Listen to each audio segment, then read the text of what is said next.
Sabíeu que una casa de fusta pot tenir més de 1.000 peces? Doncs aquí les teniu. Això és una casa de fusta abans de ser muntada. Avui veurem el procés de premuntatge al taller de Fustec, abans de muntar la casa definitivament sobre el terreny. I tot plegat comença a la nau de tall. Som-hi! Aquí és on es tallen totes i cadascuna d'aquestes 1.000 peces que us deia. És on hi ha la màquina de mecanitzat, encarregada de tallar-ho tot al mil·límetre. I ara té molta feina, perquè us he dit una casa, però en realitat és un conjunt de 3 cases, per tant, més de 3.000 peces. I tenim aquí el David, que és l'encarregat de la màquina. Hola, David, què tal? com funciona? Què està fent ara mateix la màquina? Doncs la màquina ara estem tallant un 612, que són peces per parets interiors d'una casa. I, bueno, doncs, el procés és molt senzill. No? Posem la fusta a aquest costat d'aquí, que fa uns 13 metres i mig. Per aquí, eh? Sí, per aquí entra... Tot això és fusta verge, per entendre, Sí, no? això no s'ha de tallar encara, saps? Doncs aquesta fusta entra per aquí, la màquina l'agafa, i nosaltres amb l'arxiu que tenim que ens passa a l'oficina tècnica, totes les mides correctes, totes les mides ja, tots els encaixos, doncs allà ja ho va tallant, i surt per l'altre costat, i nosaltres després ja numerem, peça per peça. I ja es van amuntegant, diguem, allà. Exacte. Poso número de peça, número de paret. Vale? Perquè això després ja se'n va a l'altra Exacte. banda a muntar-se. Jo aquí ja vaig posant tot en ordre. Paret 1, peça tal, paret 2, Això ja està per ordre, eh? Sí, tot per ordre. Després això es traspassa a l'altra nau, on ja és el muntatge de les parets. Escolta'm, i quan es triga a construir una casa o les peces d'una casa? Depèn de la mida de la casa, no? Perquè hi ha cases més petites, cases més grans, però 3 dies, 3-4 dies treballant... En un moment tenim la casa feta, com qui diu. Esclar. Després és feina d'ells de... Som molt trempats nosaltres. Després feina d'ells de muntar-la, no? Però de moment les clar. peces... Nosaltres som els talladors aquí, jo, bueno, en Pitu avui no hi és, però normalment som 2, en Pitu i jo, i som els que tallem les peces a mil·límetre. Tot el dia treballant la màquina, no s'equivoca mai, no es cansa. No. És alemana, això és fiabilitat. Molt bé, gràcies, David. Ens en anem a muntar. Ara doncs, allà us explicaran com munten les parets. Doncs vinga, anem cap al muntatge. Doncs ara passem de la nau de tall a la nau de muntatge. El premuntatge d'una casa de Fustec al taller no consisteix en deixar tota la casa aquí muntada, sinó en premuntar totes les parts de l'estructura perquè després, sobre el terreny, tot sigui molt més ràpid i eficient. Ens ho explicarà el Guillem, que és una de les persones encarregades de muntar aquestes 3 cases alhora, que us deia, que el tenim aquí treballant. Hola, Guillem. Hola. Quina feinada, no? Sí. 3 cases alhora. 3 cases alhora, bueno, encara sort que ho tenim una mica tot en ordre.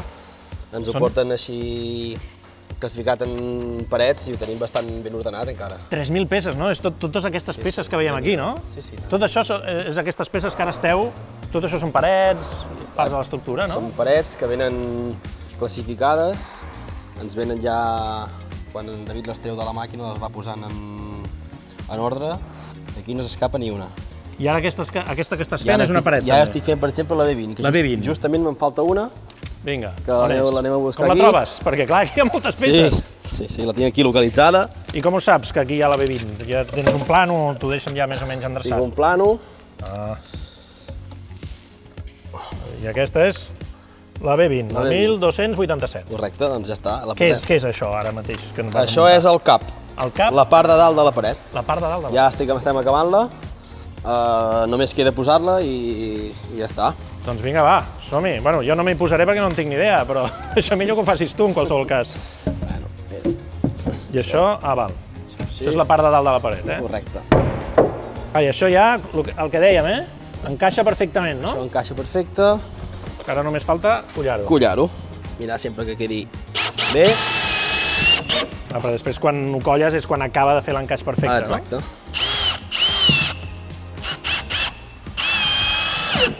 Vale. Guillem, quan es triga a construir o premuntar una casa de fusta?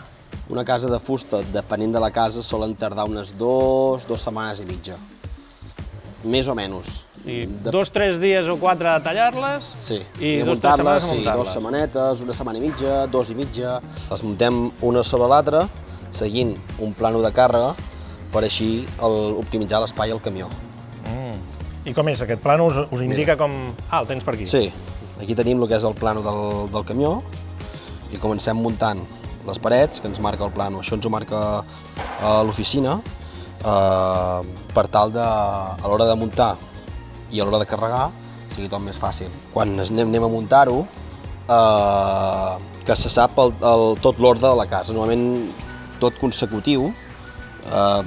Primer pis, saps que aquesta anirà amb aquesta, i totes aniran collades entre elles. No pots muntar una paret d'aquí i una paret de l'altra punta. Per tant, aquest ordre que dèiem de l'ordre de càrrega en el camió ja comença abans, no en la càrrega, sinó en el muntatge, que han d'estar ja muntades per ordre. Es sol mirar a l'hora de muntar, que ajudi, que sigui més fàcil, i també a l'hora de carregar, de mirar d'aprofitar al màxim l'espai del camió.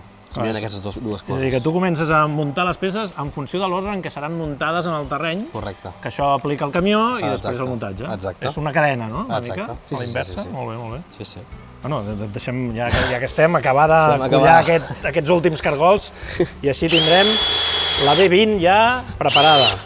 Clar, hem parlat de parets i sostres, però falten les finestres, els aïllaments, falten moltes coses. On es fa això? Quan es fa? Això es sol fer allà in situ. Bàsicament perquè nosaltres muntem cases a mida, no muntem cases prefabricades. Llavors, és molt lògic que hi ha finestres que són diferents a cada casa. Vulguis o no, és molt difícil portar-ho d'aquí al taller, també pel tema del transport, i bueno, és molt fràgil el tema de les finestres. I tema d'aïllament també es fa allà in situ perquè s'ha d'anar al tanto amb la pluja. Si tu portes això tapat de dos costats amb l'OSB, sempre tens el perill de que et caigui una tromba d'aigua un cap de setmana i el teulat no estigui acabat i entri aigua. Clar, primer es munta, s'impermeabilitza i després es posen els aïllaments. Primer es munten les parets, es pinta per fora amb una pintura i després es fa el teulat per tapar-ho tot. Un cop ho tenim tot, ploure el que vulgui. Un cop ho tenim tot collat, tot assentat i tot fora d'aigua, després es posa l'aïllament i es tapa per dins. I queda tot molt més estanc i millor. Guillem, aquí veiem uns quants panells. Quants panells tenen aquestes cases? Aproximadament uns 50 cada casa. O sigui, per 3 cases, no? Perquè estem fent 3 cases alhora, 150 panells. Correcte, 150. I quants? Sí, no? Quants en porteu? 4? 4 i aquest d'aquí que no està acabat, 5. 5? Només us en falten 145. Correcte. Bé, doncs ànims, eh? Sí, ja anem fent a poc a poc. Molt bé, i ara ja només quedarà, després d'això, ja només quedarà la part de carregar-ho al camió. Correcte. Que això... Estem carregant allà. Exacte, això us ho expliquem en un altre vídeo.